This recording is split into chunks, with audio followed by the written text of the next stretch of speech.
जय श्रीराम, हर हर महादेव. सबका साथ सबका विकास हे भाजपाचं धोरण आहे आणि जे खूप चांगलं आहे. एका धर्मनिरपेक्ष देशामध्ये, सेक्युलर देशामध्ये सर्व पंथ संप्रदाय, मजहब आणि रिलिजन यांना सोबत घेऊन चाललंच पाहिजे. फक्त समस्या अशी होते, की जेव्हा निवडणुका जवळ येतात, तेव्हा हा सबका साथ सबका विकास हा बटेंगे तो कटेंगे आणि एक है तो सेफ है. जो हिंदू हित की बात करेगा वही देश पे राज करेगा. वक्फ बोर्डाची भीती, जिहादी वृत्तीची भीती, लँड जिहाद, लव्ह जिहाद, अ, अमुक जिहाद, तमुक जिहाद, अ, इस्लामी राष्ट्र, अ, ह्या सगळ्या गोष्टी सांगून एक पोलरायझेशन निर्माण करून जेव्हा ऐन निवडणुकीच्या वेळेत आपल्याला जी आश्वासनं दिल्या जातात, की हे हिंदू राष्ट्र आहे आणि इथे हिंदूंचा पहिला अधिकार आहे, मूलभूत अधिकार हा हिंदूंचा आहे. आम्ही 370 हटवलंय, आम्ही राम मंदिर बांधलंय आणि आता आम्ही वक्फ बिल सुद्धा वक्फ बोर्ड सुद्धा आम्ही हे करणार आहे. ते विधेयक आणून ते वक्फ बोर्ड सुद्धा डिसमिस करणार आहे. कारण की आज आर्मीकडे जेवढी जमीन नाही, रेल्वेकडे जेवढी जमीन नाही, एका प्रायव्हेट म्हणजे सरकारी वक्फ बोर्ड हे सरकारी आहे, पण ते एक प्रायव्हेट ऑथॉरिटी सारखं काम करतं. जसं बऱ्याचशा आहेत अशा, की ज्या गव्हर्नमेंट ऑथराइज्ड ऑथॉरिटीज आहेत किंवा त्याच्यावर असं दिसतं आपल्याला, की सरकारचं नियंत्रण असलेल्या संस्था आहेत, पण ते मनमर्जी कारभार करतात. बार्टी त्यातलं एक आहे, वक्फ बोर्ड त्यातलं एक आहे. बार्टी म्हणजे Babasaheb Ambedkar research and training institution. त्याच्यामध्ये त्यांना मागासवर्गीय विद्यार्थ्यांच्या विकासासाठी जो निधी दिला जातो, ते कोरेगाव भीमाच्या उत्सवात खर्च करतात. 8 ते 15 कोटीपर्यंत तो खर्च असतो. त्याच्यावर विचारणारं कोणी नसतं, मनमर्जी कारभार असतो आणि मनमर्जी तिथे काम चालतं. तसंच वक्फ बोर्डाचं आहे.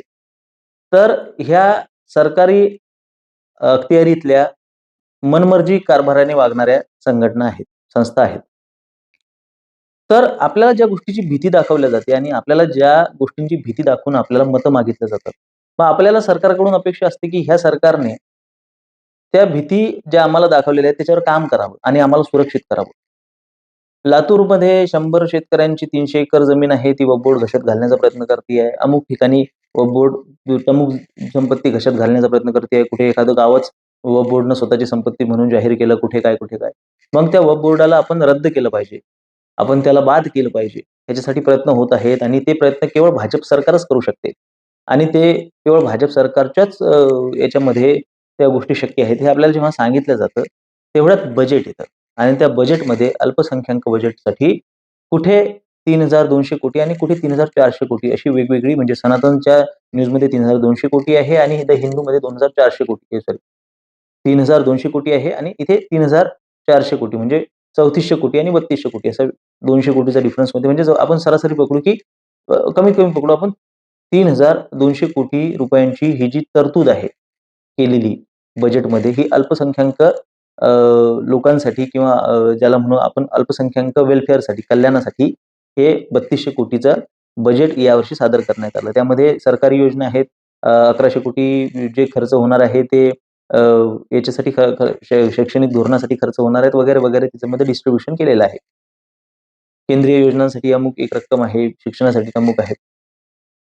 तर याच्यामध्ये एक तरतूद असते बिनव्याजी कर्जाची आणि वक्फच्या असलेल्या संपत्तीच्या नूतनीकरणासाठी किंवा विकासासाठी, डेव्हलपमेंटसाठी बिनव्याजी कर्जाची योजना सुद्धा याच्यामध्ये आपल्याला दिसून येते.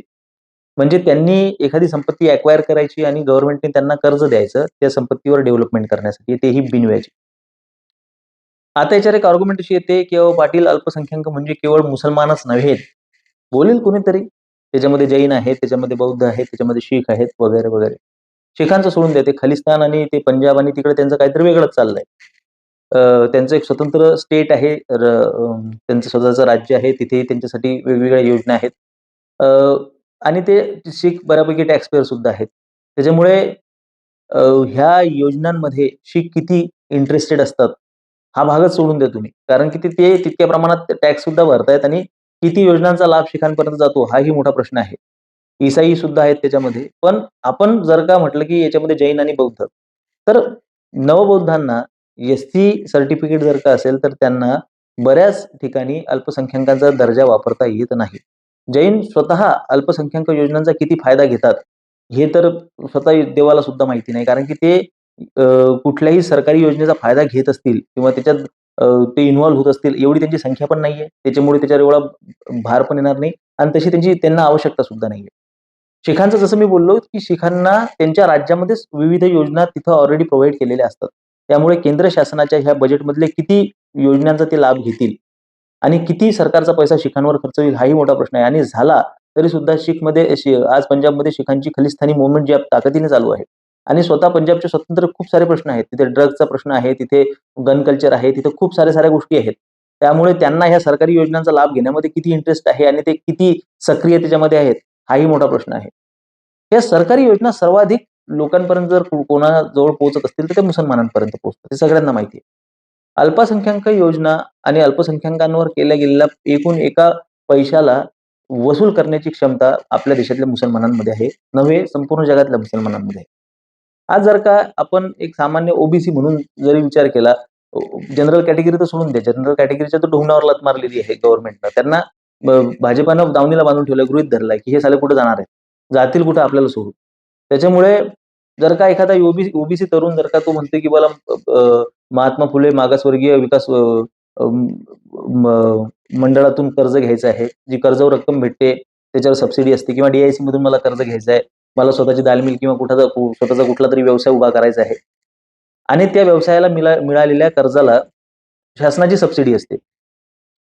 अ, तुम्हाला कमी रक्कम समजा 5,00,000 कर्ज घेतले, 30% सबसिडी असली तर तुम्हाला अ, 3,50,000 पर्यंत तुम्हाला भरावे लागतील. अशा पद्धतीच्या त्या योजना असतात. मग त्या योजनेतून सामान्य लोकांचं कल्याण होतं का? सामान्य तरुणाचं खादी ग्राम उद्योगच्या योजनेतून किंवा हे तुम्ही इथं बसून सांगू नका. मी चकरा मारलेल्या आहेत, मी खेटलेलो आहे, मला माहिती आहे. प्रत्येकाचा त्याच्यामध्ये कट असतो. ज्या बँकेच्या राष्ट्रीय म्हणजे नॅशनलाइज बँकेच्या नावाने जो चेक निघतो, डी-आय-सीचा निघो किंवा महात्मा फुले मागासवर्गीय मंडळाचा निघो, मागासवर्गीय विकास मंडळाचा निघो किंवा आपल्या डी-आय-सीचा निघो. त्या चेकमध्ये सुद्धा तुम्हाला त्या बँक मॅनेजरचा सुद्धा कट असतो. त्याला सुद्धा तुम्हाला पैसा द्यावा लागतो. आणि किती तरुणांनी मुद्रा लोन म्हणू नका किंवा ह्या योजनांचा लाभ घेऊन इतर स्वतःचे उद्योग स्थापन केलेले आहेत, हा मोठा प्रश्न आहे. त्यांच्यासाठी त्यांच्याकडे योग्य मार्गदर्शन नाही. सगळ्यांच्या म्हणजे टेबलाखालून द्यावं लागतं. सगळ्यांचे म्हणजे हात गरम करावे लागतात आणि त्याची कल्पना आपल्या तरुणांना नसते, की कशा पद्धतीनं हे सगळ्या गोष्टी चालतात आणि एवढंच नव्हे आणि हे भ्रष्टाचार आहे. हे सर्वश्रुत आहे. सगळ्यांना माहिती आहे. त्याच्यामुळे जे मंत्र्या-संत्र्यांचे, आमदार-खासदारांचे सगळे सोयरे असतात, ह्या योजनांचा फायदा सर्वाधिक तीच लोकं घेतात, जे ऑलरेडी व्यावसायिक आहेत. ज्यांना ह्या गोष्टी माहिती आहेत, जे एजंटच्या थ्रू जातात आणि ज्यांना ज्यांचे लागेबांधे असतात, ज्यांची लिंक लागलेली असते. सामान्य ओबीसीला किंवा सामान्य दुसऱ्या कुठल्या कॅटेगरीच्या व्यक्तीला, हिंदू व्यक्तीला त्या योजनेचा किती लाभ मिळतो, हे सगळ्यांनाच माहिती आहे. आपल्याकडे कोऑर्डिनेशन नाहीये. आपल्याकडे स्वतःची इकोसिस्टम नाहीये. तेच दुसरीकडे जर का आपण बघितलं, तर अलीकडे माझ्या एका खूप जवळच्या नात्यातल्या एका म्हणजे एका विद्यार्थ्याच्या अ, आधार कार्डात याचा घोळ आला जन्मतारखेचा. तर त्याच्यासाठी जिथे जन्म झाला ना, तिथे तारीख बदलून आणायची होती. मग त्यासाठी एक प्रॉपर प्रोसेस त्याच्या थ्रू जावं लागतं. आता ते तेव्हा काहीतरी झालं असेल, मग आता ते दुरुस्त करायचं आहे. आतापर्यंत गरज पडली नाही, पण आता अ, बोर्डाच्या परीक्षा आहेत, तर त्याच्यामुळे ते गरज पडत आहे. खूप दिवस गेले त्यात खूप आणि त्याच्यात जेव्हा मी इन्व्हॉल्व झालो, तेव्हा मला 4 लोकांनी एक गोष्ट सांगितली, 4 लोकांनी.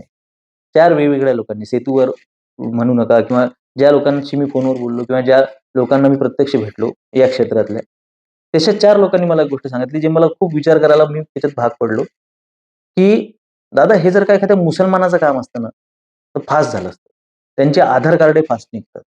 त्यांचे रहिवाशाचे दाखले सुद्धा निघतात. हे अशा छोट्या-मोठ्या चुका त्या लोकांकडे जबरदस्त यंत्रणा आहे. हे काय आहे? विचार करा बरं, की बाहेर देशातून आलेल्या रोहिंग्यांना सुद्धा इथं सगळे डॉक्युमेंट्स बनवून मिळतात. पासपोर्ट तुम्ही चित्रपटात बघा साधं, की पासपोर्ट जर का एखाद्याला फर्जी, जाली पासपोर्ट बनवायचा असतो, खोटा पासपोर्ट बनवायचा असतो, तो कोणाकडे जातो? तो कुठल्यातरी अब्दुलकडेच जातो. तो गोल टोपीवाल्याकडेच जातो. एवढ्या शक्तिशाली, सशक्त त्यांच्याकडे यंत्रणा आहेत ना, की तुम्ही विचार करा, की 6-6, 7-7 मुलं एका घरामध्ये पोसल्या जात आहेत. सरकारी योजनांच्या मार्फत ते पोसले जात आहेत. ते भंगारचा व्यवसाय करो किंवा कचरा रस्त्यानं वेचो किंवा काही करो, पण ते घरं पोसल्या कशी जात आहेत. त्यांच्या घरामध्ये राशनापासून ते त्यांच्या योजनांपर्यंत सगळं काही गव्हर्नमेंटचं असतं. त्यांचे नगरसेवक सुद्धा त्याच्यासाठी काम करत असतात. सरकारकडून पैसा खेचून आणतात ती लोकं. आणि हे सत्य आहे, हे असं सत्य आहे जे तुम्ही नाकारू शकत नाही. किती योजनांचा लाभ हिंदू घेऊ शकतो आणि किती योजनांचा लाभ मुसलमान घेऊ शकतो याची जर का तुम्ही तुलना केली तर तुम्हाला लक्षात येईल की हे जे 3400 कोटी 3200 कोटी जे काही बजेट आहे ते बजेटचा एकूण एक रुपये ही लोक वसूल करतील. त्याच्यातून ते उन्नत होतील, त्याच्यातून ते प्रगत होतील. UPSCचे मोफत क्लासेस त्यांना मिळतील. एवढंच काय तर हे फक्त बजेटचा विषय झाला. इतरही अशा अनेक योजना आहेत ज्याच्यामध्ये गव्हर्नमेंटनं सरेंडर पॉलिसीमध्ये चेंजेस केलेले आहेत, की काश्मीरमध्ये एखादा तरुण आहे त्याने दगडमाफी करायची, 2-4 आपले जवान घायल करायचे आणि त्याच्यानंतर ट्रेनिंग घ्यायचं प्रॉपर. नंतर 2-4 लोकांना ठोकायचं, नंतर यायचं, बंदूक सरेंडर करायची आणि तरुणच आहे म्हणून सरेंडर पॉलिसीच्या अंतर्गत त्याला पुढचं शिक्षण घ्यायचं आहे, की त्याला म्हणजे काही फर्दर हे करायचं आहे. जुव्हेनाईल असला तर त्याला त्याच्यासाठी वेगळी ट्रीटमेंट आहे. सरेंडर पॉलिसीमध्ये अशा इतक्या स्कीम त्यांनी घालून ठेवलेल्या आहेत आपल्या गव्हर्नमेंटने, की तुम्ही आतंकवादीचे आतंकवादी सुद्धा राहू शकता. परत तुम्ही शिक्षण पण घेऊ शकता. परत तुम्ही तुमचं ते काम करू शकता. ज्याच्यासाठी म्हणजे आतंकवाद्यांना अप्रत्यक्षरित्या पोसणारी योजना, पोसणारी स्कीम आपल्याकडे ऑलरेडी अस्तित्वात आहे. हे सरेंडर पॉलिसी हे का आपल्या देशामध्ये राबवल्या जाते? ज्यांना ठोकायला पाहिजे, त्यांना डोक्यावर घेऊन का मिरवलं जातं मला हे समजत नाही. हे कमी का काय? आपल्यातले काही येडझवे आहेत, जे काश्मीर टुरिझमला खूप जास्त प्रमाणामध्ये चालना देतात, की काश्मीरमध्ये लोकं गेली पाहिजेत. तो आपला भाग आहे, आपला प्रांत आहे. मूर्खांचा बाजार आहे. आपण तिथे जातोय, तिथे खर्च करतोय, तिथे त्या लोकांना पैसा मिळतोय, तिथे केसर विकत घेतोय, ॲपल विकत घेतोय, जे काही तिथल्या व्यापाऱ्यांना पैसा देतोय आणि आज पहलगाम सारखे प्रकरण म्हणू नका किंवा पुलवामा सारखे अटॅक म्हणू नका, त्याच्यामध्ये तिथले लोकलच इन्व्हॉल्व असतात. त्याच्यामधले तिथल्या लोकलच्या मदतीशिवाय तिथल्या स्थानिक लोकांचे मानसिकता जी आहे ते वेगळ्या काश्मीरची आहे. तिथल्या स्थानिक लोकांची मानसिकता आपण सत्य स्वीकारण्यामध्ये खूप मागे आपण चित्रपट बघतो, न्यूज बघतो आणि खूप भावनिक होतो आणि म्हणतो की काश्मीरी मुसलमान म्हणतो की तो हिंदूंचा भाग आहे. तिथे इतके मुसलमान जितके भारतात आहेत वगैरे, वगैरे ह्या भावनिक गोष्टी आपण करतो. मुळात आर्थिक बहिष्काराच्या आपण गप्पा करत असताना केळीवाल्यावर आणि संत्र्यावाल्यावर आर्थिक बहिष्काराच्या बद्दल आपण बोलतो, पण काश्मीरवर आपण आर्थिक बहिष्कार घालावा, तिथलं पर्यटन बंद पाडावं, असा विचार साधा कोणी बोलून दाखवताना आपल्याला दिसत नाही. आज तिथे ज्या पद्धतीने पैशाचा विनियोग होत आहे, तिथे ज्या पद्धतीने भारतातून पैसा जातो आहे. भारताची फक्त तिथे करन्सी चालते, पण भारताचा कोणताही कायदा तिथे चालत नाही. मकबूजा काश्मीरचा एक खूप मोठा भाग तो पाकिस्तान ऑक्युपाईड काश्मीर म्हणून तिथं ओळखला जातो. आज अशा परिस्थितीमध्ये आपण या लोकांना अधिकाधिक पोषण करतोय, अधिकाधिक त्यांचं भरण-पोषण करतोय आणि सरकार त्याच्यासाठी बजेट देतंय. मग सीताराम गोयल यांनी जेव्हा म्हटलं होतं, की बाबा Congress will be next Muslim league and BJP will be next Congress. याच्यामध्ये काय चुकीचं आहे? आताच इलेक्शन येऊ द्या. इलेक्शन आल्यानंतर बघा हे पोलरायझेशन कसं वाढतं. बघा कशा पद्धतीनं आपल्याला सांगितलं जातं, की बघा हे बोर्ड आपल्याला कॅन्सल करायचं आहे. आपल्याला ह्यांचे आर्थिक लागेबांधे तोडायचे आहेत. बाहेरची फंडिंग आपल्याला थांबवायची आहे. अमुक करायचं आहे, तमुक करायचं आहे. लँड जिहाद, लव्ह जिहाद, अमुक-तमुक, हे ते. आणि आता काय?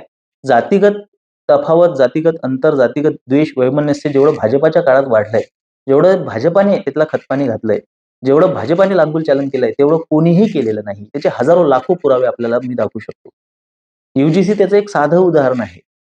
पण SC-ST ॲक्टला कठोर करण्यापासून ते लांगुल चालनाच्या सगळ्या सीमा ओलांडण्यापर्यंत काल परवा पंकजाताई मुंडेंच्या विरोधामध्ये घोषणा झाल्या. तिथल्या आणखीन एका नेत्याच्या विरोधात घोषणा झाल्या. का? कारण की ते आल्यानंतर त्यांनी म्हणे डॉक्टर बाबासाहेब आंबेडकरांच्या प्रतिमेला हार चढवला नाही. डॉक्टर बाबासाहेब आंबेडकरांचं नाव घेतलं नाही. म्हणून गिरीश महाजनच्या विरोधात अॅट्रॉसिटीची कलम टाकण्यासाठी मोठा आक्रोश मोर्चा नाशिकला निघाला. अशा पद्धतीने जर का होत राहिलं तर घरूनच यांना निळे टिळे लावून गळ्यामध्ये निळा गमछा घालून जर का आंबेडकरांचं नाव पाठांतर करून जर का तुम्हाला जायची गरज भविष्यात पडणार आहे, तर हे कुठलं व्यक्ती स्वातंत्र्य आहे आणि हे कुठलं हिंदू राष्ट्र आहे आणि हे कुठलं भाषण स्वातंत्र्य आहे आणि हे कुठलं फ्री विल आहे. आणि अशा याच्यामध्ये मायनॉरिटीजला इतकं घवघवीत तुम्ही देत आहे आणि दुसरीकडे हिंदूंना स्वतःच्याच धर्मामध्ये अपमानित म्हणून तुम्ही जगवत आहात. तुम्हाला हे अमुक एक गोष्ट करावीच लागेल, तमुक एक गोष्ट करावीच लागेल, त्याच्यासाठी त्याला बाध्य करताय. तुम्हाला प्रभू रामचंद्रांचा अपमान सहनच करावा लागेल, तुम्हाला हे ऐकूनच घ्यावं लागेल. अशा पद्धतीची वातावरण निर्मिती आहे. हे संघ भाजपाच्या लोकांनी जाणीवपूर्वक ठरवून केलेलं हे कारस्थान त्याला बळी पडलेला हा सामान्य करदाता हिंदू आणि दुसरीकडे कोणाच्याही बापाला न घाबरणारे हे बिलकुल मुसलमान जे म्हणतात की गुस्ताखी नबी की एक ही सजा सर तन से जुदा, ते तुम्ही इतके मजबूत करत जात आहात. मुनी श्री तरुण सागरजी माफ करा सूर्यसागरजींचा एक व्हिडिओ आला. त्यांनी खरपूस समाचार घेतला त्या तरुणांचा जे म्हणतात की बाबा आम्हाला जर का UGC रद्द झालं नाही तर आम्ही मुसलमान होऊन जाऊ. तेव्हा एक मुनी म्हणून तुम्हाला आज ना लेकरं आहेत, ना तुम्हाला परिवार आहे, ना तुम्हाला पुढची जनरेशन आहे, ना तुम्हाला स्वतःच्या जीवाची पर्वा आहे. तुमचं एकदम बरोबर आहे, की तुमचे पूर्वज तुम्ही हिंदूच असू शकत नाही, तुम्ही सवर्णच असू शकत नाही, तुम्ही त्यांना शिव्या देताय तुमचं बरोबर आहे किंवा भाजपाचे समर्थक त्या लोकांना शिव्या देतायत तुमचं बरोबर आहे. पण एक सामान्य व्यक्ती, ज्याला बायको आहे, ज्याला मुलगी आहे, ज्याला आई आहे, ज्याला वडील आहेत, या व्यक्तीच्या दृष्टिकोनातून विचार करा तुम्ही. त्या व्यक्तीने अपमानित हिंदू म्हणून राहावं. मी शेवटचा हिंदू म्हणून मरेल. मिशीला, अरे तुमच्या लायक्या आहेत का रे मिशीला आट्या मारायच्या? हां, काळाराम मंदिरामध्ये दर 3 महिन्याला जाऊन अपमान होतो. तिथं तुम्ही काही करू शकत नाही. हे शेवटचा हिंदू म्हणून काहीच करू शकत नाही तुम्ही. लाचारीनं जगत आहात, लाचारीनं.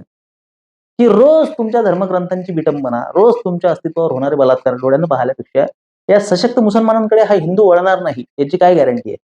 आणि हे जे तुमचे खोटे, म्हणजे मिशीला कोकम लावून तूप सांगून जे तुम्ही फिरताय ना, हे जे खोटी तुमची पुरुषार्थ आणि खोटी मर्दुंगी आहे, तोंडही असं हालत नाही आपलं. हे जर का आता उत्तर प्रदेशातले हे विष्णू जैन सारखे लोकं, दीक्षितांसारखे लोकं, अश्विनी उपाध्याय सारखे लोकं किंवा अनिल मिश्रांसारखी लोकं नसती ना, लोकं भांडतायत ज्या गोष्टींसाठी, ज्या अधिकारांसाठी, कुठल्याही हिंदू संघटनेने पुढे येऊन यांना समर्थन दाखवलेलं नाही ओपनली. उत्तरेतलं बजरंग दल स्ट्रॉंग तरी आहे. आमच्या इकडे तो काहीच विषय नाही. ते जे चल रहा है वो चलने दो. हिंदू संघटना तिथल्या स्ट्रॉंग तरी आहेत. त्या अपोजिट ते विरोध तरी करतात. इथं तर काही देणं-घेणंच नाहीये. हां, इथं कोणी रामाची प्रतिमा फाडू द्या का ते त्याच्यावर शिवीगाळ करू द्या का त्याला काही म्हणू द्या. आम्हाला काही देणं-घेणंच नाही. इकडे औरंगजेबाच्या कबरीवर फुलं वाहू द्या का उद्या चालून हिंदूंची मुंडकेची माळा तिथं वाहू द्या. काही देणं-घेणं नाहीये. करणारं कोण आहे हे बघून आम्ही रिएक्ट होतो. अशा पद्धतीच्या लोकांनी उगाच शेवटचा हिंदू म्हणून मी मरेल आणि वगैरे ह्या गप्पा आणण्यात काही अर्थ नाहीये. भाजपा अशा पद्धतीची वातावरण निर्मिती करते, की लोकांनी स्वतःहूनच मुसलमान होऊन जावं.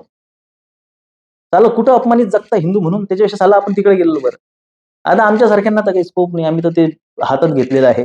व्रत ज्याला म्हणतो आपण. पण सामान्य हिंदूंना इतकं घाबरवून, इतकं दहशतीत तुम्ही का ठेवताय? तिकडे मुसलमानांची दहशत, इकडे घरच्यांची दहशत. अशा पद्धतीची वातावरण निर्मिती ही भाजपाच्या काळामध्ये इतक्या तीव्र स्वरूपात कशी झालेली आहे, याचं आत्मपरीक्षण भाजपाने करणं गरजेचं आहे. भाजप समर्थकांनी करणं गरजेचं आहे. केवळ इलेक्शन आल्यानंतर वक्फ बोर्ड ह्या सगळ्या गोष्टी, तोपर्यंत मोदी है तो मुमकिन है म्हणून तुम्हाला जर का नाचायला सांगत असतील आणि तुम्ही चाबीच्या पावल्यासारखं नाचत असाल, तर तुम्ही मूर्ख आहात. या गोष्टींवर विचार झाला पाहिजे. ईश्वरनिष्ठांची मांदी आड ही जे म्हटलंय आपण, जे माऊली ज्ञानोबारायांनी ज्या समाजाची विश्व स्वधर्म सूर्य पाहो, ज्या स्वधर्माची संकल्पना केलेली आहे, त्या संत सज्जनांचा समाज जर का आपल्याला बनवायचा असेल, तर आपल्याला दर्जेदार लोक सोबत घ्यावे लागतील. आणि कमी का असेना, पण आपण लढून मरू, पण शरण जाणार नाही ही मानसिकता पाहिजे. सत्य असत्य मन केले काही मानियले नाही बहुमता. मेजॉरिटीच्या मागे न लागता सत्य काय आहे त्याला चिटकून राहणारी लोक, त्यांची संख्या, त्यांची निष्ठा ही कमीच असते. छत्रपती शिवाजी महाराजांच्या सोबत सुद्धा मुठ्ठीवर मावळे होते, हे आपण सतत ऐकत असतो. याचाच अर्थ काय आहे, की जिथे सत्य आहे तिथे संख्या कमी आहे. त्याच्यामुळे खचून जाऊ नका. पण मला सहकार्य करा. मला किंवा माझ्यासारखे आवाज कायमस्वरूपी जिवंत, म्हणजे माझ्यासारखे 50 बनेपर्यंत तरी निदान, नंतर मी मेलो तरी कबूल आहे. पण निदान हा आवाज चालत राहिला पाहिजे, हे तुमचं काम आहे. सहकार्य असू द्या. धन्यवाद. जय श्रीराम. हर हर महादेव.